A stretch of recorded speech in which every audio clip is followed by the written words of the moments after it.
Have you ever opened up the New Testament, all set to jump into the story of Jesus, and then bam, you hit this wall of names? It's got to be one of the most skipped passages in the whole Bible. But what if I told you it's not just a list? What if it's actually a blueprint, a story of hope, and a promise kept? Well, in this explainer, we're going to unpack why this genealogy is actually one of the most incredible parts of the entire story.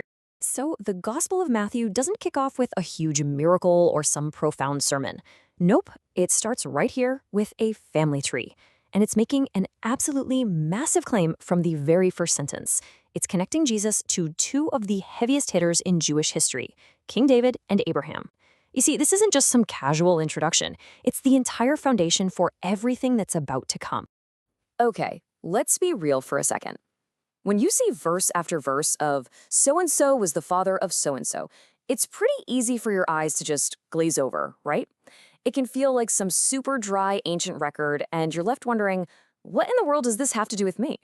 And that is the question, isn't it? Why would you start the story of the most important person who ever lived with what looks like a boring old census record? Well, as we're about to see, the answer reveals a story that is so much bigger and so much more brilliant than you might think. All right, so here's the first clue that something special is going on. This isn't just some random list of names. It is a perfectly structured, perfectly organized blueprint. You see, Matthew didn't just jot down some names. He carefully arranged them to show us this hidden pattern, a rhythm to history that was orchestrated by God himself. And Matthew doesn't even make us guess. He lays it all out for us in verse 17. He sums up the entire list into 3 neat sets of 14 generations. From Abraham to David, from David to the Babylonian exile, and from the exile all the way to the Messiah. This is no accident. That number, 14, is like a giant flashing signpost telling us to pay close attention because a divine pattern is unfolding before our very eyes. And you can see it right here. History is basically broken down into 3 distinct acts of a grand play. Act 1, from Abraham to David, that's the rise of a nation. Act 2, that's the kingdom's glory days and its tragic fall into exile. And Act 3, that's the long, quiet period of waiting and hoping, leading right up to the main event, the Messiah. It's this perfectly structured 3-act divine drama. So, okay, we've got this perfect structure, but what about the people in the structure? This is where the story gets really, really interesting. Because if the pattern is perfect, the people, well, they are anything but. You'd probably expect the Messiah's family line to be full of perfect saints, right? But as we're about to see, that couldn't be further from the truth. And this brings us to our first huge lesson. God's grand, overarching plan is carried out by ordinary, broken, and sometimes straight-up scandalous people. This is not a hall of fame for the perfect. It's a real family tree, with all the messiness and drama of real life, proving that every single one of those lives mattered in God's plan. Let's just look at a few examples.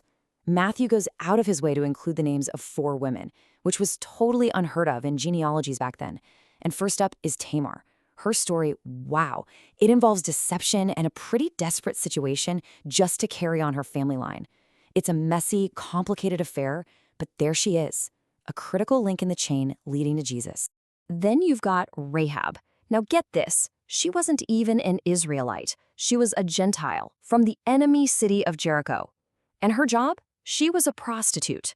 But because of her incredible faith, she doesn't just survive the city's destruction, she becomes an ancestor of King David himself and of the Messiah. Just incredible. And the pattern just keeps going with Ruth. Just like Rahab, she was a total outsider, a Moabite, from a nation that was often an enemy of Israel. But through her unbelievable loyalty and faithfulness, she gets grafted right into the story of redemption. She even becomes the great-grandmother of King David. And finally, there's this one. Matthew doesn't even use her name. He calls her Uriah's wife. This is pointing us directly to one of the biggest scandals in the whole Bible, King David's affair with Bathsheba and the murder of her husband. It's the absolute lowest point of David's life. And yet, God brings the next king, Solomon, from this exact union. It just proves that God's purposes are so much bigger than our worst mistakes. So, if God uses flawed people, what is the ultimate point of this whole list? Well, it's this. This genealogy isn't just a story. It's basically a legal document. It's the meticulously kept proof that God keeps his promises. It's like the receipt for a covenant that he made thousands of years before. And that's our second huge takeaway. This family tree has one primary goal: to prove, beyond a shadow of a doubt, that Jesus is the long-awaited Messiah. He is the direct fulfillment of the covenants God made with Abraham and with David. It's all about God's unwavering, unstoppable faithfulness. And this just lays it out so clearly. To Abraham, God promised a blessing for all the nations of the world through his family line. To David, he promised a king with an eternal kingdom. Well, this genealogy is the paper trail, the evidence proving that Jesus, the Messiah, is the fulfillment of both of those foundational promises. Just let that sink in for a second. 42 generations of messy, complicated, real human history. Through kings and commoners, through faithfulness and spectacular failure, through triumph and tragedy, God was always working.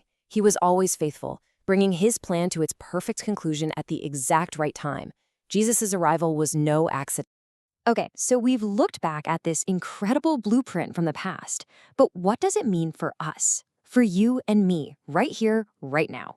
How does this ancient list of names actually speak to our modern lives? Here's why this matters so much. If God could use the messy, complicated lives of people like Tamar, Rahab, and David to bring about his ultimate plan of salvation, then he can absolutely use you. Your background, your mistakes, your weaknesses, your struggles, even your most ordinary days, they're not wasted. They are being woven into God's much greater story. So what do we do with all this? It really boils down to trust and willingness. Trust that God is working in your life even when you can't see it. Remember that your small, everyday acts of faithfulness really do matter. And above all, trust his promises, because this genealogy is 42 generations of solid proof that he is always faithful. Just be willing to step in and say yes when he invites you to be a part of his story. So, the next time you come across that long list of names in Matthew, please don't skip it. See it for what it truly is: a breathtaking, epic story of God's faithfulness. A story that didn't just end with Generation 42. It's a story that continues today.